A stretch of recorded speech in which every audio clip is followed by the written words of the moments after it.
Being an American in a Mexican prison had its perks, but it also had its downfalls. Let's get into this video.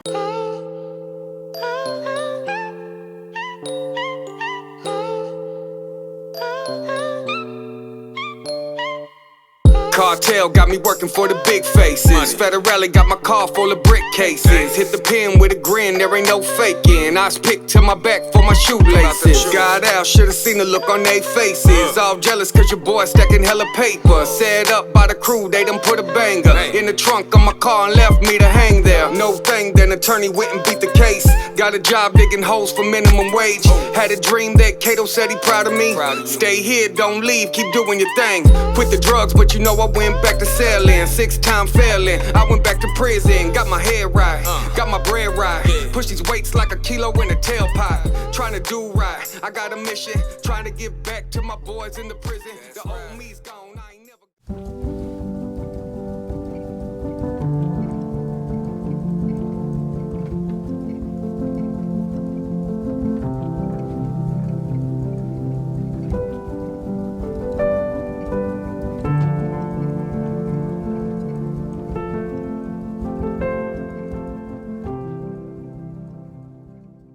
Hey, what's up guys? My name's JC. I am Wrong Strong. If you're new to my channel, make sure you subscribe, hit that bell so you don't miss nothing. If you're part of my crew, mi familia, mi raza, you already know what time it is. Súbanse la suburban. We about to take a ride. What's up guys? Welcome to another episode of Wrong Strong. JC here. If you're new to my channel, man, my name's JC. I grew up in Chicago. Had a very crazy life, man. I must say that I've had a crazy life.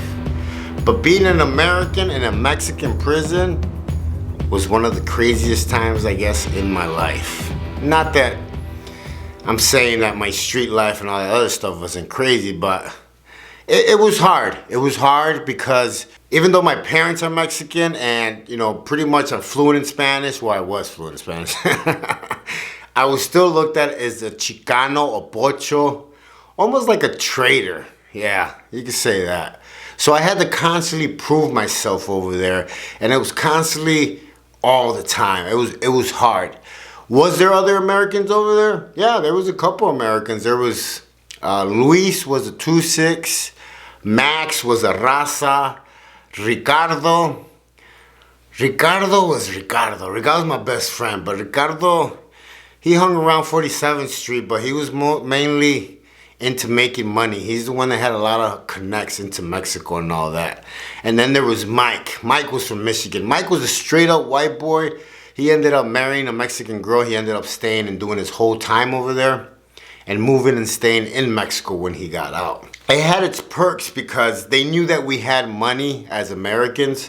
So, you know, we got credit in all the stores because every unit had a grocery store that sold pretty much everything you could possibly think, like a gas station, pretty much chips, sodas, you know, ham, stuff like that. So we had credit everywhere, but it also could get you in trouble. My biggest thing was like, so where's my cell? I didn't realize that you had to buy your own cell to live in if you wanted to live by yourself. If you didn't have money to buy a cell, you had to live with a bunch of other guys that couldn't afford to buy a cell, and they must have been at least 20 guys per cell of the guys that couldn't afford it. Everything was money over there. A cell was $200, and they love dollars, let me tell you. Then you have to pay 10 pesos a week to have the unit clean if you don't want to work and clean the unit. 20 pesos if you want to clean your cell. 40 pesos to get your clothes washed. 100 pesos a week if you did not want to stand up for count at 6 a.m. and 6 p.m. When I first got there, I was a Maiceron. I had $1,000 on my account every month, like clockwork, and yeah, I lived it up. I was eating at restaurants. I was getting drunk, high all the time. I wasn't standing up for count. I would be too drunk half of the time. Everything was money, man. Women was money, drugs was money in there. A lot of people got hurt, would open up credit lines and wouldn't pay, and that was one of the biggest things in there, is that You had to pay if you want to play. But being American, like I said, it had its perks because, you know, people knew that one way or another we were going to get money sooner or later. So they would, you know, give us credit. I'm not gonna lie, when I first got there, I had actually carpet put into my cell. I had the walls painted. It was pretty much like moving into like a small condo. I had my bed made out of wood, like there in the concrete, like they built it for me there in the prison.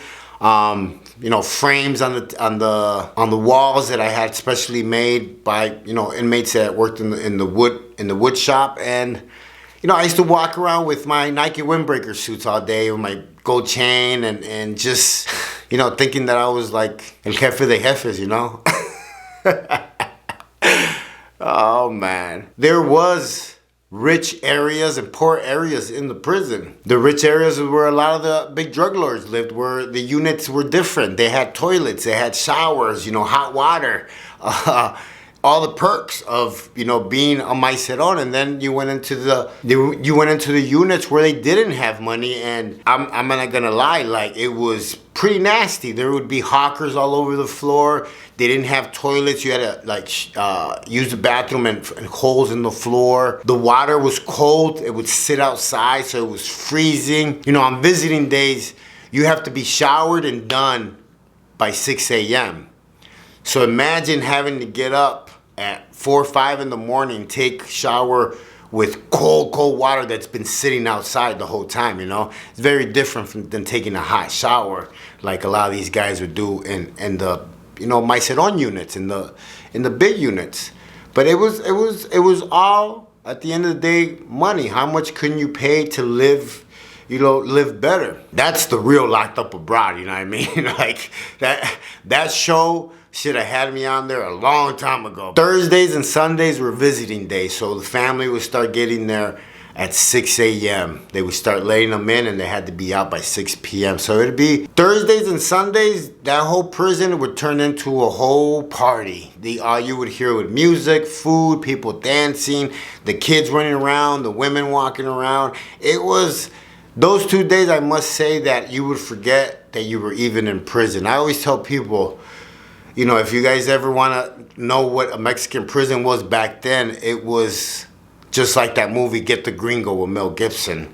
It was a party because there's a lot of people there with money doing time. So guess what? You're able to bribe your way into getting better times. There was times where I would like run out of liquor or run out of drugs, and I would have to bribe my way to get into another unit so I could get more stuff and come back. And the guards, you know, the guards don't make that much, so it's pretty easy to bribe them with 50 pesos, even 20 pesos. That really is not even that much. My spending got really out of hand in that place, and it made me get into really bad places. You know, I've talked about it before, you know, owing $7,000 all, you know, drug money. And that was just drug money.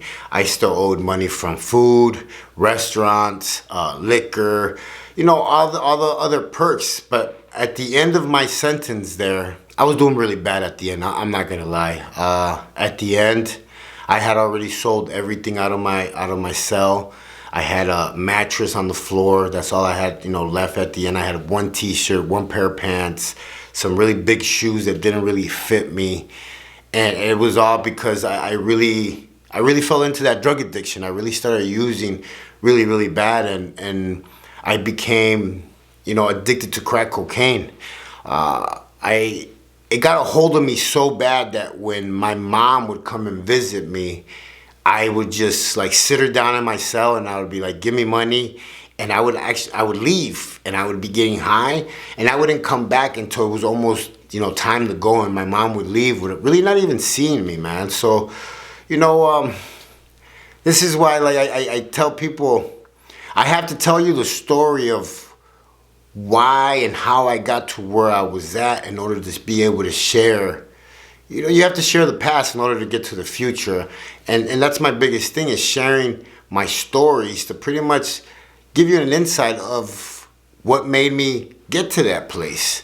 My addiction was one of my greatest downfalls in that prison, because when I went in there, a lot of people respected me because of who I was working for, what I was doing.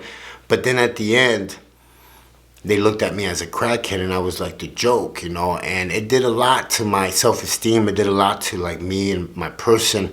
But honestly, I felt like life was over for me. I'm not gonna lie. I felt like I was at the end of my road being in Mexico and that addiction. I felt like any day I was gonna die in that prison. So, you know, I really didn't have much to live for. I had pretty much given up. I had thrown in the towel, I'm not gonna lie. And when the American consul got there to pick me up, I realized that I was coming home. I was coming back to the United States. I'm not gonna lie, that day I was getting high, I was drunk, they called my name, and out of nowhere they just came and snatched me and, you know, started moving me from Cereso to Cereso. They transferred me there to Saltillo, then from Saltillo to Topo Chico, Monterrey, and then from Monterrey to Juarez. And in Juarez is where they, you know, flew me over into El Paso, Texas. But I realized on that flight how messed up a lot of the Americans were on that plane. A lot of them were really messed up because of the drugs, the abuse. I'm telling you, it was constant having to prove yourself as an American, constant fights. A lot of the, you know, gangbangers from Mexico always wanted to start stuff. And when I didn't have the backup no more from the rich guys, the drug lords, those guys started, you know, hitting me up more and more and more because they knew that I was, you know, standing alone. So if it wouldn't have been for my best friend Ricardo always having my back, I don't think I would have made it out alive from that prison, because it was constant all the time. So many knives were pulled out. And remember, these are real knives. These are not knives like from jail in America. These were like real, like they call them 007. They're big ass knives that they sell on the street, that they're like to gut animals and stuff like that. And we were constantly fighting all the time. I would say at least we would get into a fight once a week with one of the gang members, like a local gang member from there. But the crazy part is that at the end of the day, when I lost everything and everyone, you know, I got on my knees one day and I started praying. And I had really never been a religious guy. I had really never, you know, believed in nothing. I mean, I'm gonna be straight up. And I opened up that Bible. I started crying, and that day I just felt like I needed to change. I needed to do something. So, you know, it's all those little steps, I guess you could say, that made me realize 20 years later that I wasn't such a bad guy. But I don't know nothing, man. My name's JC. I am raw and strong. Just wanted to share a personal story with you, man. It is what it is, man. I made a lot of mistakes. I'm trying to pick up the pieces now, trying to glue them all together.